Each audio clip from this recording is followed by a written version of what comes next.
Então vamos colocar aqui um trechinho que eu tenho certeza que vai despertar reflexões positivas sobre o cenário do racismo estrutural no mundo e como combatê-lo, graças aos grandes intelectuais, oradores e disseminadores de boa informação da Globo Esporte. Com vocês. A gente tem um fenômeno recente, global, né, da ascensão da extrema-direita. E tudo que vem relacionado a isso, e aí aqui não vai nenhum posicionamento político, porque coisas ligadas à extrema-direita não são ligadas a debate democrático. Não é ideologia política. Exatamente. A gente não está falando aqui de democracia, de preferência econômica, de preferência de costumes, não. A gente está falando de gente que se acha superior por ter a pele branca, por ter escravizado um povo ou outro. Então, isso não cabe posicionamento político aqui. Mas a gente tem visto a ascensão de partidos com essa ideologia, né, com essa forma de se posicionar ao redor do mundo, e juntamente com esse fenômeno vem o encorajamento dessas pessoas, né, dos racistas, das pessoas que têm esse tipo de comportamento nojento e tentam afetar qualquer um que possa ser afetado com isso. Enfim. Bom dia, Cogos. Tudo bem com você? Bom dia, Marco Antônio. Bom dia, Papaiano e toda a nossa audiência. Bom dia, olha só, eu quero começar, Sté, com essa matéria que a gente passou para vocês agora. O cara, assim, eu podia dissecar todo o argumento estúpido dele, a falta de clareza das ideias, eu posso frisar que a construção ela é política, apesar dele falar que não é política, eu posso...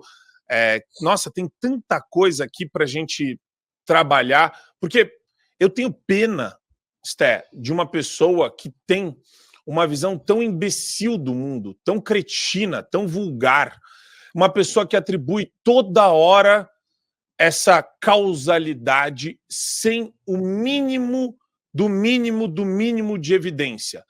Tudo é racismo, qualquer injustiça, se for para uma pessoa negra, é racismo, se for para uma mulher, é misoginia, se for... Eles brincam com isso o tempo todo, e é uma forma absolutamente ruim de você enxergar a realidade para a própria pessoa. Essa pessoa tende a ser alguém sempre frustrado, ressentido e refém da ideopatia da extrema esquerda, Esther.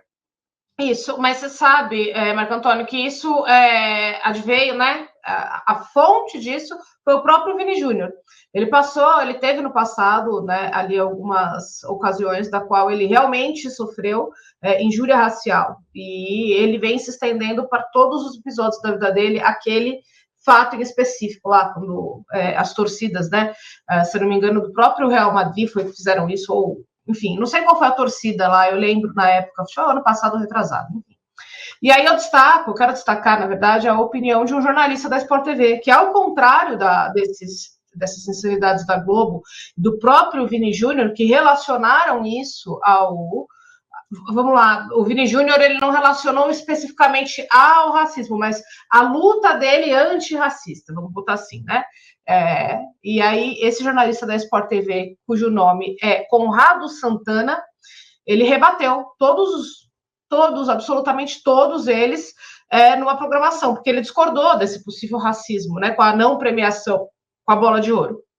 Então, as frases dele, em específicos, foram as seguintes: votaria no Vinícius, mas eu acho muito perigoso a gente ir para um lado em que as pessoas dão um voto diferente da gente e achar que tudo é racismo. Nem tudo é racismo. Ele, Vini Júnior, participou de vários episódios onde sofreu racismo, mas ele não ganhar uma bola de ouro, uma pessoa não votar nele e a gente levar para esse lado, eu acho muito errado.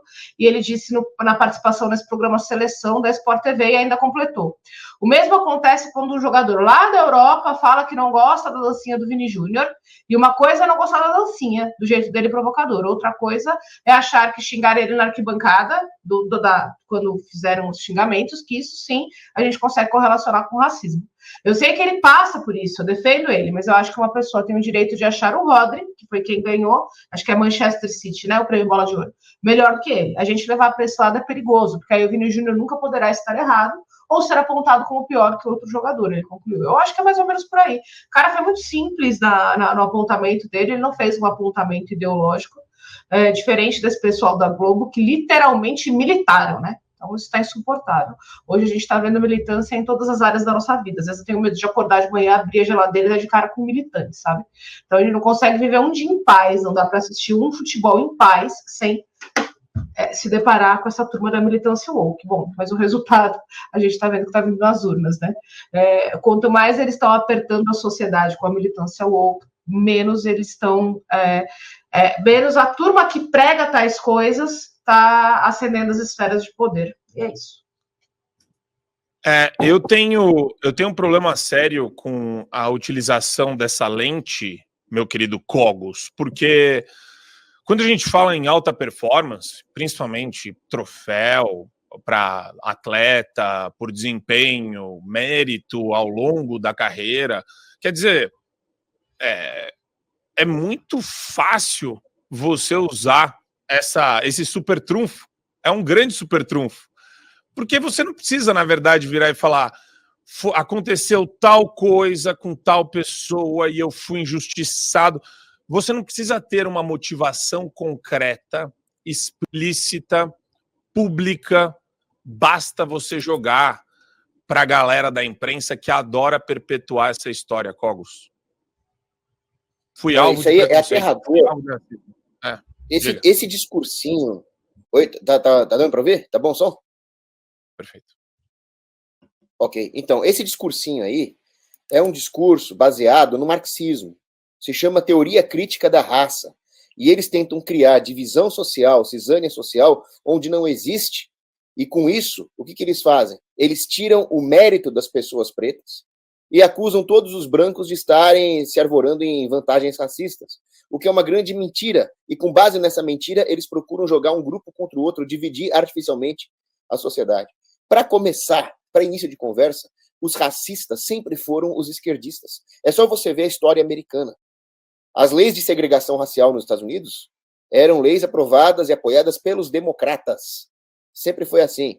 Quando houve a decisão da Suprema Corte americana sob o presidente democrata James Buchanan, eles decidiram que os negros não teriam cidadania. Foi o caso contra Dred Scott, que foi um escravo que entrou com processo contra o patrão, dizendo que, como cidadão americano, ele tinha direito à liberdade. E os democratas negaram essa liberdade para ele.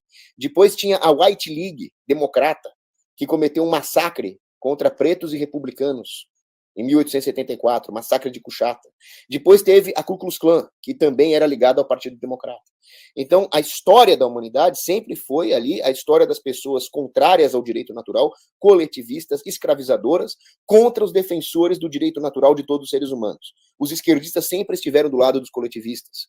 Quem estava do lado da liberdade para todo mundo, sem racialismo, sempre foi o lado da direita, seja o Partido Republicano, seja a Igreja Católica, que sempre combateu a escravidão. Então agora eles vêm com esse papinho de a extrema-direita supremacista, racista. É mentira! Na direita nós reconhecemos o mérito individual, não importa a cor da pessoa. É só você ver o atleta Jesse Owens, preto, que ganhou 4 medalhas olímpicas nas Olimpíadas de Berlim em 1936 sob a Alemanha nazista. Né? Então, agora eles vêm com esse discurso para quê? É um discurso racista. Esse discursinho da esquerda é racista.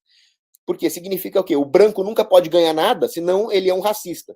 Eu não gosto de ter a minha etnia sendo acusada de racismo toda vez que tem algum mérito. E existem pretos meritórios, que têm toda a razão de ganhar os prêmios, e se esse discursinho da esquerda vingar, nunca mais esses pretos meritórios vão gozar do seu próprio mérito. Sempre vão achar que é fruto do politicamente correto. Então eles tiram o mérito de todo mundo, eles destroem os indivíduos de todas as cores. A esquerda é destrutiva, é inimiga do indivíduo, é inimiga da paz entre as etnias. É uma vergonha esse discurso. É uma vergonha e, de novo, né, a gente fica estarrecido, eu fico estarrecido pela visão racista de quem usa essa lente. A gente tem relatos aqui e eu tenho as referências que eu considero que são as melhores para não cair nesse tipo de... Não é nem um discurso só puramente demagógico, é um discurso que tem uma agenda por detrás, né? Que, de alguma forma, quando você faz esse discurso, ao mesmo tempo você quer pegar, capturar de alguma forma a atenção das pessoas para falar, olha, eu existo, olha, eu sou relevante, Sabe, teve o Kaepernick, que é o jogador de futebol americano, com aquele negócio do take a knee.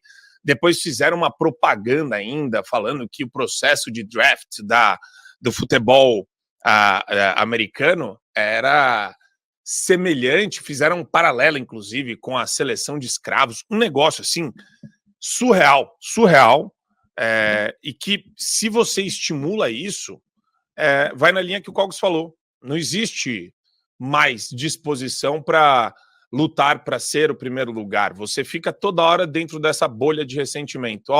Eu não ganhei porque eu fui vítima. Vítima do quê, cara? E outra, e esse é o problema, né? Quando você fala de algo que não tem nexo de causalidade público, notório, objetivo, você está prejudicando quem realmente sofre racismo. É a mesma história do abusador, é a mesma história de violência doméstica. Quando tudo é violência doméstica, como é que você vai conseguir agora ferir o que é e o que não é? Se você tem um imbecil na Globo News falando da extrema-direita, um idiota que não tem a menor ideia do que é direita, esquerda, um tonto que só quer reproduzir um discurso para ficar bem na fita da turma do Projaquistão lá, da bolinha, da patota que esse cara fica. Quer dizer, é um negócio assim de outro mundo.